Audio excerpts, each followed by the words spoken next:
कैसे आप सभी, उम्मीद करती हूँ कि आप लोगों की प्रिपरेशन अच्छी चल रही होगी। तो फ्रेंड्स, आज मैं आप लोगों से कुछ और क्वेश्चन डिस्कस करने वाली हूँ। मेरा नाम है मनीषा और मैं आप सभी का स्वागत करती हूँ आपके अपने चैनल एग्जाम एक्सप्रेस में। तो दोस्तों, पेन और कॉपी उठा करके फटाफट क्वेश्चन का आंसर सॉल्व करिएगा। बहुत अच्छी अच्छी बातें मैं आप लोगों को बताऊंगी इसमें।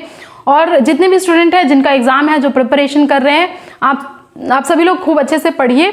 और अगर आप लोगों को पावर सिस्टम बैच की रिक्वायरमेंट होगी या फिर एसएससी जेई की बैचेस की रिक्वायरमेंट होगी तो आप मुझे मेल कर सकते हैं या फिर आप मुझसे कांटेक्ट कर सकते हैं। तो आइए आज का हमारा फर्स्ट क्वेश्चन स्टार्ट करते हैं। और प्लीज आप लोग एक बार लाइक कर दिया करिए और शेयर किया करिए अपने दोस्तों यारों के साथ जिनको भी इनकी रिक्वायरमेट है। तो फ्रेंड्स, फर्स्ट क्वेश्चन आप लोगों के स्क्रीन में अपीयर हो रहा होगा। और क्वेश्चन नंबर 1 क्या कह रहा है, देखिए। मशीन के अच्छे खासे क्वेश्चन आए हुए हैं, बहुत सारे क्वेश्चन मशीन से आए हुए हैं। तो ये अच्छा कंसेप्ट आता है मशीन का हर एक एग्जाम में, चाहे आप किसी भी एग्जाम में दे रहे हो। तो फर्स्ट क्वेश्चन बोल रहा है, in a DC generator pole shoes are fastened to pole core by. तो ये बहुत ही कॉमन क्वेश्चन है और इसको ऑप्शन ए बोल रहा है, देखिए rivets, option B brazing, option C welding, option D countersunk screw. ठीक है, तो इसका आंसर बहुत ही सिंपल है, मेरे ख्याल से आप सभी लोगों को पता होगा, लेकिन कुछ एक्सप्लेनेशन मैं इस क्वेश्चन के रिगार्डिंग आप लोगों के साथ करना चाहूंगी। ठीक है, तो इसका आंसर अगर मैं सिंपली बोलूं तो ऑप्शन डी आपका करेक्ट है, काउंटर शंक स्क्रू। तो ये स्क्रू से रिलेटेड हमारा ये होता है, फास्टन रहता है पोल शू एंड पोल कोर। तो एक होता है हमारा, देखिए, पोल कोर और एक हमारा होता है पोल शू। तो सबसे पहले तो थोड़ा सा डिफरेंस ये समझ लीजिए, क्योंकि बहुत सारे स्टूडेंट को ये सेम लगता है। देखिए, ये मैं डायग्राम बना रही हूँ, तो डायग्राम थोड़ा बहुत अच्छा ना बने तो प्लीज़ आप लोग माइंड मत करिएगा, जस्ट मैं आप लोगों को एक्सप्लेन करना चाह रही हूँ। देखिए, इस तरीके का कुछ हमारा फिगर है। तो ये हमारा जो आर्मेचर के पास में बच्चा रहता है, ये वाला जो रहता है ऐसे इस शेप का, जो हमारा ये फील्ड रहता है, ये हमारा, इसे हम बोलते हैं पोल शू बोलते हैं। ठीक है, इसे हम पोल शू बोलते हैं। ये बिल्कुल आर्मेचर के पास में रहता है। और ये हमारा क्या बच्चा, ये हमारा होता है लैमिनेट। लैमिनेट क्या रहता है, क्योंकि आर्मेचर के पास रहता है तो एडी करंट लॉसेस ना हो, उसके अवॉइड करने के लिए पोल शू हमारा लैमिनेट रहता है। ठीक है, क्यों? In order to eliminate eddy current loss. ठीक है, एडी करंट लॉस को कम करने के लिए होता है ये। फटाफट और देख लें, जब भी आप लोगों को क्वेश्चन में आए कि एडी करंट को अवॉइड करने के लिए या एलिमिनेट के लिए हम क्या करते हैं, तो हम लेमिनेशन करते हैं। ठीक है, चाहे वो कोई भी मशीन हो, एडी करंट को हम लोग एलिमिनेट करने के लिए लेमिनेशन करते हैं। और ये पोल शू होता है। फिर हमारा जो ये वाला है पोर्शन, ये हमारा होता है पोल कोर, जो इसको सपोर्ट सिस्टम प्रोवाइड करता है, जिसमें हमारी पूरी फील्ड वाइंडिंग ऐसे लगी हुई होती है और ये फील्ड वाइंडिंग को सपोर्ट करता है। ठीक है, ये होता है पोल कोर और ये कास्ट स्टील या फिर कास्ट आयरन का बना होता है। ठीक है, कास्ट आयरन या फिर कास्ट स्टील का बना होता है। और ये हमारा लेमिनेट नहीं होता है, पोल कोर हमारा लेमिनेट नहीं होता है और ये हमारा फील्ड वाइंडिंग को सपोर्ट करता है। तो ये दोनों पूछ रहे हैं कि कैसे एक दूसरे से फास्टन होते हैं। तो यहाँ स्क्रूप्स लगे रहते हैं बहुत सारे। तो हमारा ऑप्शन क्या हो जाएगा, डी ऑप्शन आपका करेक्ट है, काउंटर शंक स्क्रू। जब आप BL थरेजा की बुक देखेंगे तो उसमें ये साफ साफ पॉइंट लिखा हुआ है कि पोल शू फास्टन होता है पोल कोर से बाई काउंटर शंक स्क्रू छोटे छोटे लगे होते हैं उसमें। तो ऑप्शन आपका डी हमारा करेक्ट है। ठीक है, अब आ जाता है क्वेश्चन नंबर 2, आपके स्क्रीन में देख पा रहे होंगे। तो ये भी बहुत सिंपल क्वेश्चन था, लेकिन देखिए बहुत सारे थ्योरेटिकल क्वेश्चन भी आए हुए हैं मशीन से, तो आप लोगों को इसकी अच्छी खासी नॉलेज होनी चाहिए। क्वेश्चन नंबर 2 आप लोग रीड करिए और आंसर लगाने की कोशिश करिए। तो मैं क्वेश्चन रीड कर देती हूँ, देख लीजिए क्वेश्चन नंबर 2 हमारा क्या कह रहा है। A separately excited generator as compared to self excited, मतलब हमारा 2 जनरेटर की बात कर रहा है, एक तो सेल्फ एक्साइटेड और एक सेपरेटली एक्साइटेड, और दोनों में पूछ रहा है कंपैरिजन।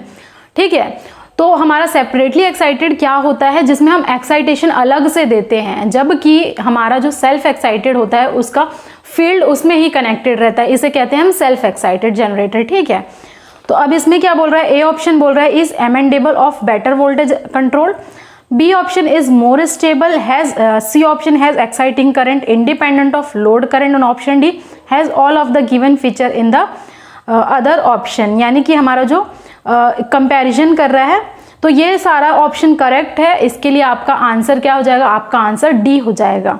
ठीक है, ऑप्शन डी हो जाएगा। सारे कैरेक्टरिस्टिक्स होते हैं, स्टेबल भी होता है और exciting current, independent of load current, जितने भी आपके ऑप्शन करेक्ट है।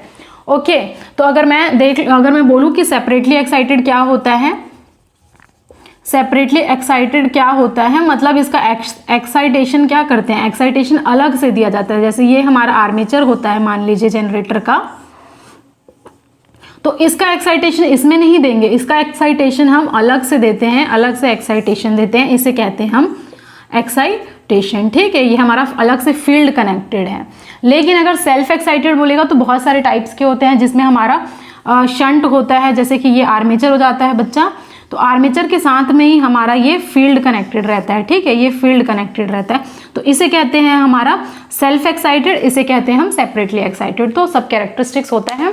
ये क्वेश्चन बहुत आसान था, वैसे भी बहुत टाइम हमारा all of the above option correct होता है।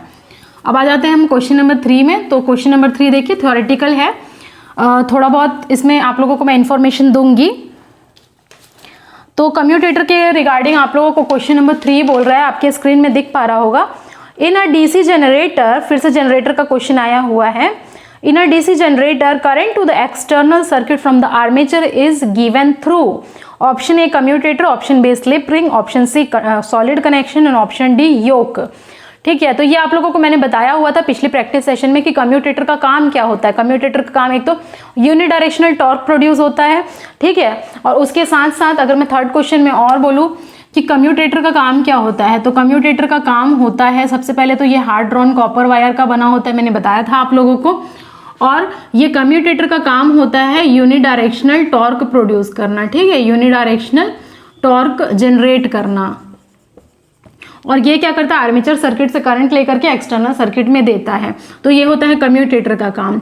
मैंने बताया था आपको, याद करिए एक बार, जनरेटर में इसका काम कैसा होता है, रेक्टिफायर की तरह होता है। ठीक है, रेक्टिफायर मतलब AC टू DC कन्वर्ट करता है, जबकि मोटर में अगर मैं कम्यूटेटर का बात करूं तो मोटर में ये एज अ इन्वर्टर यूज किया जाता है for AC to DC conversion के लिए। तो इसका काम होता है किसका, कम्यूटेटर का, हार्ड ड्रॉन कॉपर वायर का बना होता है। ठीक है, तो ऑप्शन इसके लिए हमारा ऑप्शन ए हो जाएगा क्वेश्चन नंबर 3 के लिए, commutator is the right answer. अब आ जाते हैं हमारे नेक्स्ट क्वेश्चन में। तो फोर्थ क्वेश्चन आपके स्क्रीन में दिख पा रहा होगा। The bearing used to support the rotor shaft are generally, तो बियरिंग के बारे में बात कर रहा है।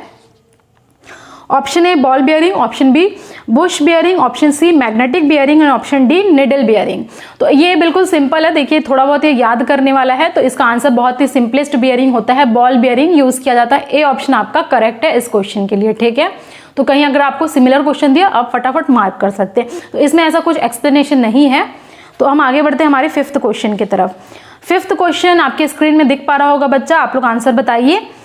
तो टेस्टिंग से रिलेटेड क्वेश्चन 2 ऑलरेडी आया हुआ, एक मैंने डिस्कशन किया था स्विनबर्न टेस्ट वाला क्वेश्चन, और एक आज मैं अभी डिस्कस कर रही हूँ ब्रेक टेस्ट के रिगार्डिंग। तो ब्रेक टेस्ट क्या बोलता है, देखिए, a brake test on a DC motor is confined.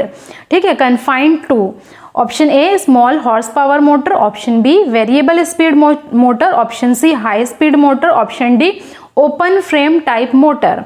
तो इसमें हम लोगों को 4 ऑप्शन है, और जो हमारा ब्रेक टेस्ट होता है, ब्रेक टेस्ट होता है उसका इंपॉर्टेंट पॉइंट लिख लीजिए। 2 इंपॉर्टेंट पॉइंट है इसके 4th नंबर के लिए। 4th नंबर के लिए हमारा 2 इंपॉर्टेंट पॉइंट है, नोट डाउन कर लीजिए। ब्रेक टेस्ट होता क्या है, तो ब्रेक टेस्ट, ये टेस्टिंग हम लोग परफॉर्म करते हैं, बहुत सारे मेथड होते हैं हमारे। ब्रेक टेस्ट होता है हमारा, फील्ड टेस्ट होता है हमारा, रीजनरेटिव टेस्ट होता है, हॉपकिंसन टेस्ट होता है, स्विनबर्न टेस्ट होता है। तो ये सारे टेस्टिंग परफॉर्म करते हैं DC मोटर्स में। और ये जो ब्रेक टेस्ट है ये हमारा है एक लोड टेस्ट। ठीक है, मतलब लोड करके टेस्टिंग परफॉर्म की जाती है, जैसे कि हमने देखा था कि स्विनबर्न टेस्ट क्या होता है, नो लोड लॉसेस के लिए होता है। और ये ब्रेक टेस्ट होता है, ये एक इनडायरेक्ट मेथड है। क्या है, ये एक इनडायरेक्ट मेथड ऑफ टेस्टिंग है ब्रेक टेस्ट, और ये होता है स्मॉल HP मोटर्स के लिए। ठीक है, स्मॉल HP मोटर्स जो होते हैं हमारे स्मॉल किलोवाट रेटिंग के, उसके लिए होता है, not for large machine, not for large machine के लिए नहीं होता है ये। ओके, समझ में आया। और इससे हम कैलकुलेट क्या क्या करते हैं, हम कैलकुलेट करते हैं output power, efficiency and losses.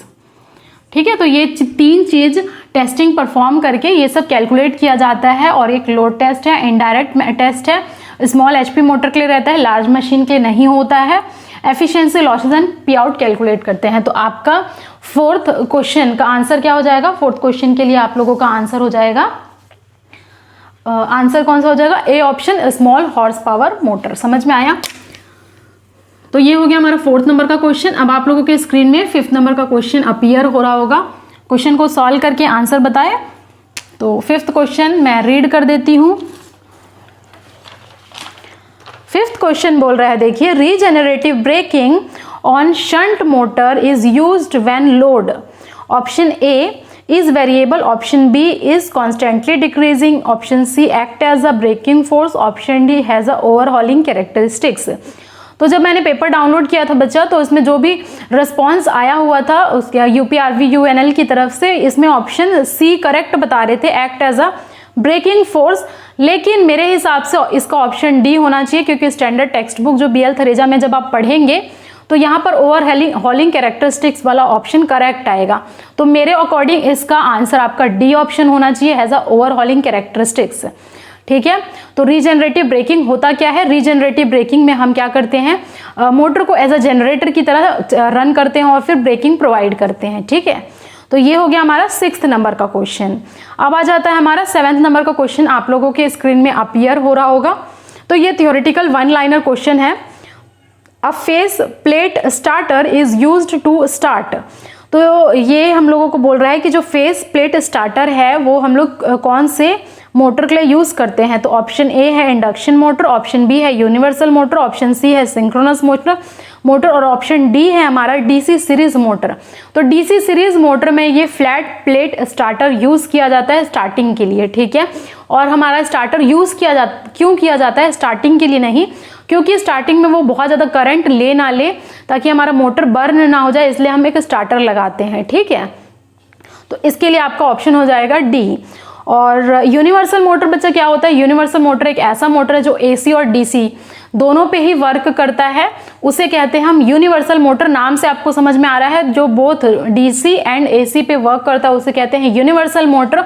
और जो हमारे मिक्सर ग्राइंडर वगैरह रहते हैं और बहुत सारे एप्लीकेशन है उसमें यूज होता है हमारा यूनिवर्सल मोटर। ठीक है। तो ये हो गया। नेक्स्ट आता है हमारा 8th नंबर का क्वेश्चन। तो 8th नंबर का क्वेश्चन आप लोगों के स्क्रीन में अपीयर हो रहा होगा।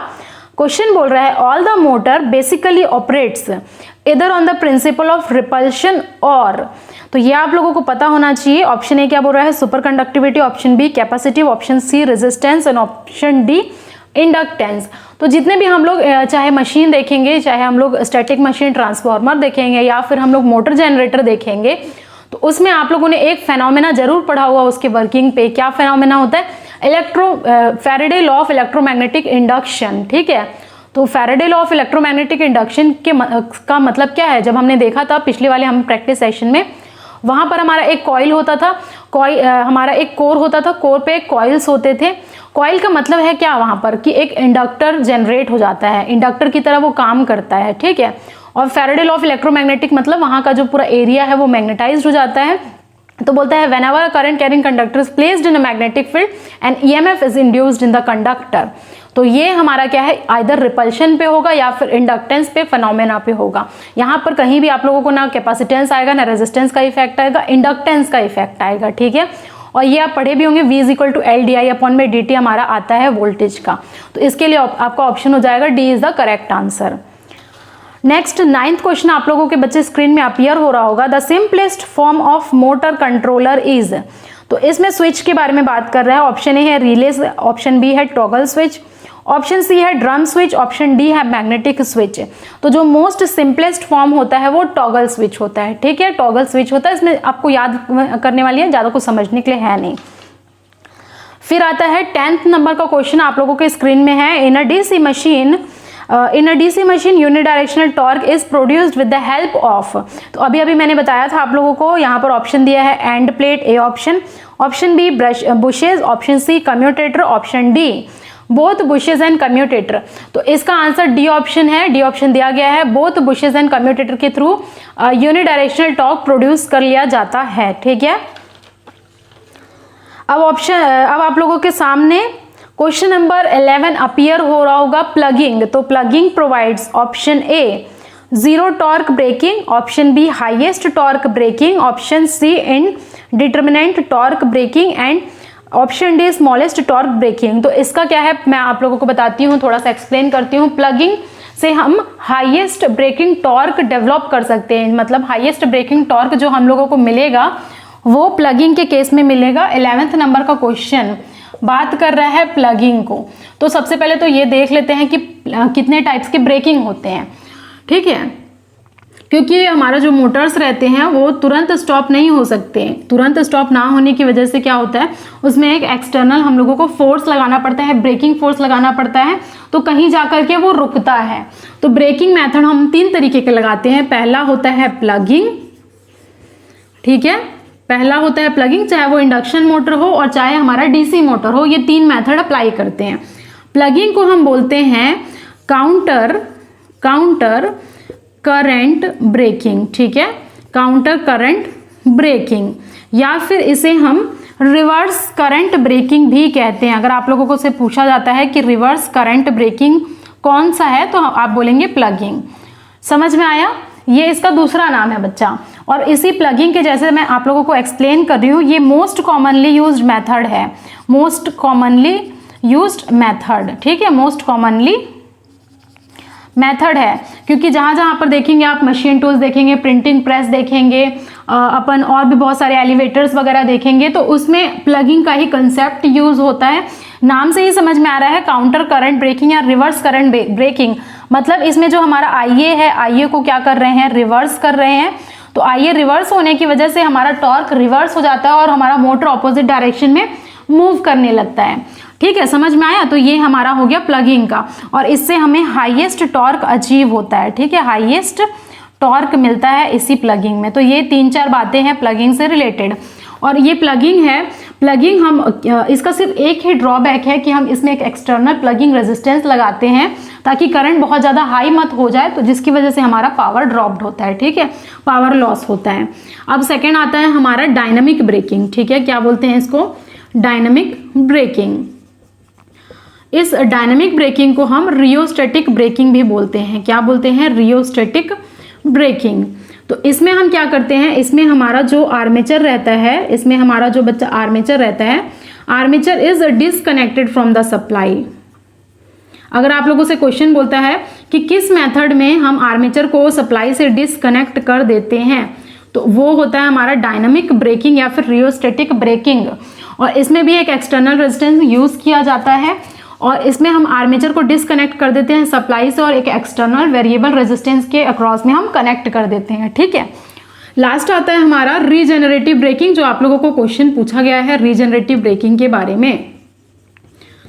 तो रीजेनरेटिव ब्रेकिंग इसमें क्या होता था, इसमें हम इस दोनों ही मेथड में हम एक रेजिस्टेंस यूज करते हैं एक्सटर्नल करंट को कम करने के लिए। इसकी वजह से इन दोनों ही मेथड में पावर लॉस आता है, तो उसी पावर लॉस को वो क्या करता है, रीजनरेट और रीयूज करके ये मेथड में अप्लाई होता है। तो इसका पूरा डिटेल मेथड है, लेकिन इसमें आप लोगों को एक पॉइंट याद रखना है कि हम जनरेटर को मोटर को हम एज अ जनरेटर यूज करते हैं, ठीक है, मोटर को हम एज अ जनरेटर चलाते हैं और फिर ब्रेकिंग टॉर्क अप्लाई करते हैं, ब्रेकिंग फोर्स। तो ये आप लोगों का पूरा 3 मेथड हो गया ब्रेकिंग का। तो 11th नंबर के लिए इस क्वेश्चन के लिए आप लोगों को रीजनरेटिव ब्रेकिंग के बारे में प्लगिंग के बारे में पूछा हुआ है, तो प्लगिंग के लिए हाईएस्ट टॉर्क है, ठीक है, रीजनरेटिव के बारे में नहीं पूछा है, प्लगिंग के बारे में पूछा है। हो गया हमारा। अब आ जाते हैं हम अपने 12th नंबर क्वेश्चन पे। तो 12th नंबर क्वेश्चन क्या कह रहा है एक बार फटाफट देख लेते हैं। तो यहाँ पर हमारा 12th नंबर का जो क्वेश्चन है बच्चा देखिए, हाँ 12th नंबर का हमारा क्वेश्चन है, आपके स्क्रीन में दिख पा रहा होगा। तो क्वेश्चन बोल रहा है the speed of a DC shunt motor with increase in load, मतलब अगर हम लोड बढ़ाएंगे तो स्पीड पे क्या असर होगा। कौन से मोटर का पूछ रहा है, डीसी शंट मोटर का, ठीक है। तो ऑप्शन ए बोल रहा है रिड्यूस स्लाइटली, ऑप्शन बी बोल रहा है इंक्रीज स्लाइटली, ऑप्शन सी बोल रहा है इंक्रीज प्रोपोर्शनलिटी और ऑप्शन डी बोल रहा है रिमेन्स अनचेंज्ड। तो डीसी शंट मोटर का बच्चा जब आप कैरेक्टरिस्टिक्स पढ़ेंगे तो आप ये एक चीज़ देखे होंगे, और मैंने पिछली क्लास में भी आप लोगों से डीसी शंट मोटर का कैरेक्टरिस्टिक्स बताया था कि ये ऑलमोस्ट कांस्टेंट स्पीड होता है। अगर जहाँ पर भी रिक्वायरमेंट है कांस्टेंट स्पीड की, और टॉर्क वहाँ मैटर नहीं करता है। टॉर्क अगर लो भी है, हाई टॉर्क की रिक्वायरमेंट नहीं होती है। सिर्फ क्या मुद्दा होना चाहिए कि हमारा स्पीड हमारा कांस्टेंट होना चाहिए अप्रॉक्सीमेटली। जैसे कि machine tool, lathe machine, centrifugal pump में हम यूज़ करते हैं, फैंस में यूज़ करते हैं। तो ये सब में क्या है, कांस्टेंट स्पीड की रिक्वायरमेंट है, तो डीसी शंट मोटर यूज़ करते हैं। और इसका कैरेक्टरिस्टिक्स अब जब देखेंगे तो ये हमारा हो जाता है आर्मेचर करंट, और ये हमारा हो जाता है स्पीड का। तो इसका कैरेक्टरिस्टिक्स कुछ ऐसा बनता है, और हमारा इफेक्ट आने की वजह से स्लाइटली डाउन हो जाता है।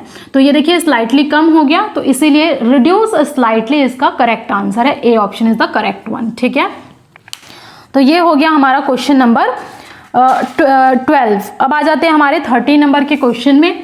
तो 13 नंबर ये सारा क्वेश्चन थ्योरेटिकल है, फटाफट हम डिस्कस कर लेंगे। क्वेश्चन नंबर 13 आपके स्क्रीन में दिख रहा होगा, और क्वेश्चन नंबर 13 बोल रहा है dash is used to support the rotor of an induction motor. फिर से सपोर्ट सिस्टम के बारे में बात कर रहा है, तो ऑप्शन ए हो जाएगा बॉल बियरिंग, ऑप्शन बी हो जाएगा needle bearing, option C plummer block, and option D bush bearing. तो इसका भी सिंपलेस्ट आंसर है ball bearing is the correct answer. तो इसके लिए आपका ऑप्शन क्या हो जाएगा, A option is the right one. तो ये हो गया आपका 13th क्वेश्चन। अब आ जाते हैं हम अपने 14th नंबर क्वेश्चन पे। तो 14 नंबर क्वेश्चन आप लोगों के स्क्रीन में डिस्प्ले हो रहा होगा बच्चा, और देखिए क्वेश्चन बोल रहा है the ratio of starting torque to the full load torque is least in case of. Option A बोल रहा है series motor, option B shunt motor, option C differentially compounded motor, and option D cumulative compound motor. तो ये आप लोगों को पता है, मैंने जस्ट अभी डिस्कशन किया कि जो हमारे डीसी शंट मोटर होता है वो अप्रॉक्सीमेटली कांस्टेंट स्पीड पे काम करता है, लेकिन उस केस में टॉर्क की ज़्यादा हाई रिक्वायरमेंट नहीं होती, तो ये लो टॉर्क होता है। स्टार्टिंग टॉर्क डीसी मोटर का कम होता है, तो इसीलिए जो रेशो होगा स्टार्टिंग टॉर्क अपॉन में फुल लोड टॉर्क का, वो लीस्ट होगा डीसी शंट मोटर में। ठीक है, तो मैं थोड़ा सा लिख देती हूँ इसके बारे में। 14 नंबर क्वेश्चन के लिए ये पूछ रहा है टी स्टार्टिंग अपॉन में टी फुल लोड। ये लो किसके होता है, लोएस्ट किसका होता है, ये होता है हमारा डीसी शंट मोटर के केस में। क्यों होता है, क्योंकि इसमें लो टॉर्क होता है। ठीक है, लो स्टार्टिंग टॉर्क होता है, तो इसलिए इसका रेशियो जो है वो लोएस्ट होता है। अब अगर यहीं पर बोलता T starting upon T full load, highest किसका होता है, तो हाईएस्ट होता है डीसी सीरीज मोटर का। ठीक है, डीसी सीरीज मोटर का टॉर्क हाई होता है, इसीलिए इसे हम कहाँ कहाँ यूज करते हैं, मैंने बताया था लोकोमोटिव में यूज किया जाता है। उसके बाद जो हमारा ट्रैक्शन ट्रेन वाला होता है, ट्रैक्शंस वगैरह में यूज़ किए जाते हैं जहाँ पर हाई रिक्वायरमेंट की ज़रूरत होती है। ये हो गया हॉइस्ट हो गए, फिर क्रेन्स हो गए। ठीक है, तो ये सब जगह पे यूज़ किया जाता है, हॉइस्ट, क्रेन्स, हमारे ट्रैक्शन, लोकोमोटिव। तो ये सब चीज़ों में हमारे यूज़ होते हैं कौन सा, डीसी सीरीज मोटर, जहाँ पर हाई टॉर्क की रिक्वायरमेंट है, क्योंकि इसमें टी स्टार्टिंग बहुत ज़्यादा हमारा हाई होता है। ठीक है, अगर मैं कैरेक्टरिस्टिक्स बोलूँ तो हमारा कैरेक्टरिस्टिक्स आपको पता होना चाहिए।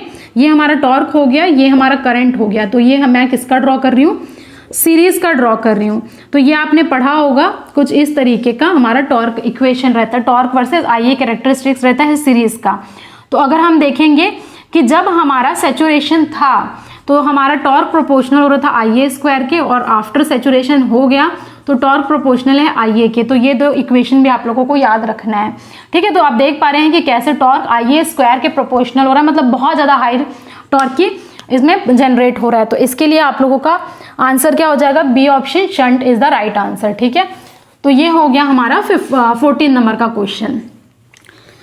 अब आप लोगों के सामने 15 नंबर क्वेश्चन अपीयर हो रहा होगा, प्लीज़ इसे आप लोग बताएं।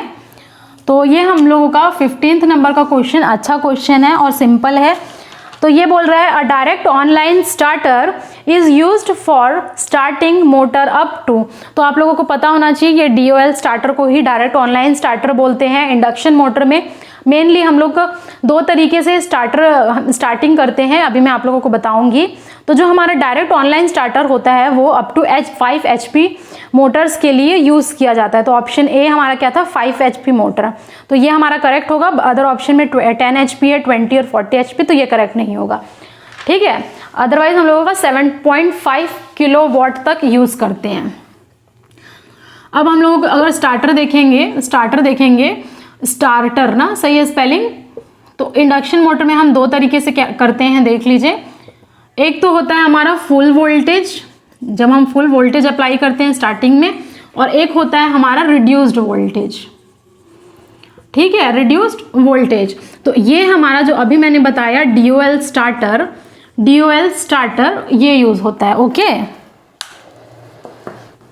DOL स्टार्टर हमारा फुल वोल्टेज मेथड है और ये होता है 5 HP के लिए करीबन यूज होता है। और इसमें जो हमारा मेथड आता है वो हमारा होता है एक तो ऑटो ट्रांसफॉर्मर स्टार्टिंग मेथड, एक होता है हमारा स्टार डेल्टा। ठीक है, स्टार डेल्टा, क्योंकि आपको पता है स्टार और डेल्टा का कंसेप्ट 3 फेज के लिए आता है, तो 3 फेज के लिए हम यूज कर सकते हैं। 3 फेज इंडक्शन मोटर में स्टार डेल्टा यूज कर सकते हैं, ये सिंगल फेज के लिए नहीं होता है। और लास्ट में आता है हमारा वेरिएबल रेजिस्टेंस / रिएक्टेंस मेथड। तो ये हो गया हमारा रिड्यूस्ड वोल्टेज मेथड। तो इसके लिए आपका ऑप्शन कौन सा हो जाएगा? A option is the right one. मिटा देती हूँ, फिर 16th क्वेश्चन आप लोगों के स्क्रीन में दिख रहा होगा। फटाफट से आंसर बताइए, सिंपल क्वेश्चन है आज का। तो 16th नंबर का क्वेश्चन देखिए, बोल रहा है कि star power transformer is protected by current transformer having. ठीक है, तो इसमें ऑप्शन दिया है star connection, option B delta connection, option C star delta connection, option D delta star connection. तो ये बहुत ही सिंपल है, प्रोटेक्शन का ये क्वेश्चन है। तो जब भी आप लोगों को इस तरीके का बच्चों क्वेश्चन आए ना, तो एक तरफ लिख लीजिएगा पावर ट्रांसफॉर्मर और ये ट्रांसफॉर्मर का सिंबल है, और एक तरफ उसको प्रोटेक्ट करेंगे करंट ट्रांसफॉर्मर से। तो इसमें क्या होता है कंसेप्ट, जब आप इसका पूरा थ्योरी वगैरह पढ़ेंगे, लेकिन उतना पढ़ने की आपको रिक्वायरमेंट नहीं है, क्योंकि डायरेक्ट हम ये लिख पाएंगे, डायरेक्ट हम लोग ये देखते हैं कि जो पावर ट्रांसफॉर्मर होता है, मान लीजिए हमारा स्टार का हुआ, मान लीजिए स्टार का हुआ, प्राइमरी और सेकेंडरी हमारा स्टार है, तो इसका क्या हो जाएगा, इसका जस्ट ऑपोजिट हो जाएगा। जो प्रोटेक्शन देगा करंट ट्रांसफॉर्मर, इसके जस्ट ऑपोजिट होगा, मतलब स्टार का ऑपोजिट क्या हो जाएगा, डेल्टा, और इधर भी हमारे सेकेंडरी में क्या हो जाएगा, डेल्टा। तो करंट ट्रांसफॉर्मर इसके लिए यूज होगा डेल्टा। अगर हमारा स्टार डेल्टा है तो करंट ट्रांसफॉर्मर कैसा होना चाहिए, डेल्टा स्टार का होना चाहिए। और अगर हमारा ये डेल्टा स्टार है तो करंट ट्रांसफॉर्मर जो प्रोटेक्शन के काम आएगा वो हो जाएगा स्टार डेल्टा। समझ में आया? और लास्ट कॉम्बिनेशन देख लेते हैं, अगर ये डेल्टा हुआ पावर ट्रांसफॉर्मर तो हमारा करंट ट्रांसफॉर्मर स्टार होगा। तो ये आप लोगों का पूरा 16th नंबर का सोल्यूशन है, और इसके लिए आपका वो स्टार बोला है, तो हमारा आंसर हो जाएगा delta. B option is the right one. ठीक है, तो ये बहुत ही सिंपल क्वेश्चन है, लेकिन बहुत इंपॉर्टेंट क्वेश्चन है। सो 16th नंबर में हम लोगों ने देख लिया, बस आप लोगों को रिवर्स कर देना है करंट ट्रांसफॉर्मर को, इससे ज्यादा आप लोगों को याद रखने की जरूरत भी नहीं है। फिर आ जाता है हमारा 17th नंबर का क्वेश्चन। 17th नंबर का क्वेश्चन क्या बोल रहा है देखिए, the highest rating transformer is likely to find application in, option A distribution, option B transmission, option C generator, option D substation. तो आपका जो क्वेश्चन आया हुआ था UP RUVNL EE 2015 के सेट में, उसमें आप लोगों को ये ऑप्शन था, लेकिन जो सी ऑप्शन जनरेटर है, मेरे अकॉर्डिंग वो जनरेशन होना चाहिए, ट्रांसमिशन, डिस्ट्रीब्यूशन एंड जनरेशन। और इसका आंसर भी जनरेशन होना चाहिए, क्योंकि जब आप जनरेटिंग स्टेशन में देखेंगे तो वहाँ हाई रेटिंग ट्रांसफॉर्मर, बहुत बड़े बड़े ट्रांसफॉर्मर कर जैसे MVA वगैरह में यूज किया जाता है। ठीक है, तो इसके लिए आपका करेक्ट आंसर हो जाएगा C option is the right one. 18th number का क्वेश्चन देखिए, करंट ट्रांसफॉर्मर से है। तो करंट ट्रांसफॉर्मर जब हम पूरा फिनोमेना देखेंगे तब होता है वो मेजरमेंट के लिए होता है, यूजुअली कनेक्टेड होता है लो रेटिंग एमीटर के साथ, जहां पर प्रैक्टिकली पॉसिबल नहीं है लगाना वहां पर हम यूज करते हैं। ठीक है, तो इसका पूरा कंसेप्ट होता है। और क्वेश्चन बोल रहा है 18 नंबर का, current transformer for meter and relay usually have, option A 1:2 ratio, option B 5:1 ratio, option C 5 ampere secondary, option D 15 ampere secondary. तो फिर से अगर आप BL थेरेजा वगैरह देखें तो उसमें डायरेक्ट मेंशन है ये रेटिंग 5 एम्पियर सेकेंडरी में करंट लिया जाता है, और इसका सेकेंडरी कभी भी ओपन सर्किटेड नहीं होता है। तो आप लोगों को ऑप्शन में क्वेश्चन पूछता है कि बताइए कौन सा ऐसा ट्रांसफॉर्मर है जिसका सेकेंडरी हम ओपन नहीं रख सकते हैं, तो करंट ट्रांसफॉर्मर का सेकेंडरी हम ओपन कभी भी नहीं रख सकते हैं। ठीक है, तो ये हो गया हमारा। और जो मेनली हमारा जो रेशियो वगैरह रहता है वो 100:5 का रेशियो रहता है करंट ट्रांसफॉर्मर में। अब आ जाता है 19th नंबर क्वेश्चन। तो 19th नंबर क्वेश्चन देख लीजिए हमारा क्या बोल रहा है। 19th नंबर हमारा क्वेश्चन बोल रहा है consider the following statement regarding the parallel operation of transformer. तो इसमें आप लोगों को दो कंडीशन गिवन है। फर्स्ट बोल रहा है कि transformer must be operated at same frequency. Second, transformer must have equal voltages. So which of the following statement is or are correct. Option दे दिया है only one, only two, both one and two, and neither one and neither two, not two. तो देखिए इसका कुछ conditions होता है, necessary and desirable condition होता है। तो नेसेसरी कंडीशन ये होनी चाहिए हमारा कि वोल्टेज रेटिंग इक्वल होना चाहिए, पोलैरिटी मस्ट बी सेम, फिर उसके बाद it belongs to the same phasor group होना चाहिए, और उसके बाद हमारा फेज सीक्वेंस सेम होना चाहिए और फ्रीक्वेंसी सेम होनी चाहिए। तो ये कुछ कंडीशन होते हैं नेसेसरी कंडीशन। मैं रिपीट कर दे रही हूँ। वोल्टेज रेटिंग सेम होना चाहिए, mention on the name plate. Second, polarity must be same, same phase sequence होना चाहिए, सेम फ्रीक्वेंसी होना चाहिए, एंड सेम फेज सीक्वेंस होना चाहिए। ठीक है, तो नेसेसरी कंडीशन ये हो गई। अब आ जाता है आज का आखिरी क्वेश्चन। तो क्वेश्चन नंबर 20 आप लोगों के स्क्रीन पे अपीयर हो रहा होगा। Oil is invariably used in large transformer to. Option A, lubricate the core. Option B, insulate the core. Option C, lubricate the coils. And option D, provide dash full fuel for the operation. ठीक है, तो देखिए जो हमारा normally अगर हम transformer देखें छोटा मोटा, तो उसमें जो ऑयल होता है वो दो काम क्या होता है, उसमें इंसुलेट करने के भी काम आता है और लुब्रिकेट करने के भी काम आता है। किस लिए? इंसुलेशन एंड लुब्रिकेशन, ये दो काम होता है ऑयल का। लेकिन जब आप लार्ज ट्रांसफॉर्मर में देखेंगे तो वहां पर क्या काम आता है, मेनली इंसुलेट करने का। ठीक है, इंसुलेशन के काम में आता है, और किसको? कोर को इंसुलेशन में। तो वहां लुब्रिकेशन का ज्यादा रोल प्ले नहीं होता है। जो ऑयल होता है वो मेनली इंसुलेशन के काम आता है। तो इस क्वेश्चन नंबर 20 के लिए आप लोगों का आंसर क्या हो जाएगा? इंसुलेट द कोर, एंड इसके लिए हमारा बी ऑप्शन करेक्ट होगा। तो ये हमारे रहे आज के 20 क्वेश्चन, और उम्मीद करती हूँ कि आप लोगों को समझ में आया होगा। कुछ डेटा बेस्ड क्वेश्चन है जो आपको याद करना है, और कुछ थ्योरेटिकल क्वेश्चन है वो उसको रिमेंबर करना है। ठीक है, तो न्यूमेरिकल वगैरह मैं ऑलरेडी देख चुकी हूँ। कुछ क्वेश्चन और जो बचे हुए हैं वो हम देखेंगे। ठीक है, तो तब तक के लिए आप लोग सॉल्व करिए, मस्त रहिए, मजे में रहिए, पढ़ते रहिए, और प्लीज सिलेक्शन लेते रहिए। तब तक के लिए थैंक यू वेरी मच। मिलते हैं हमारे नेक्स्ट सेशन में।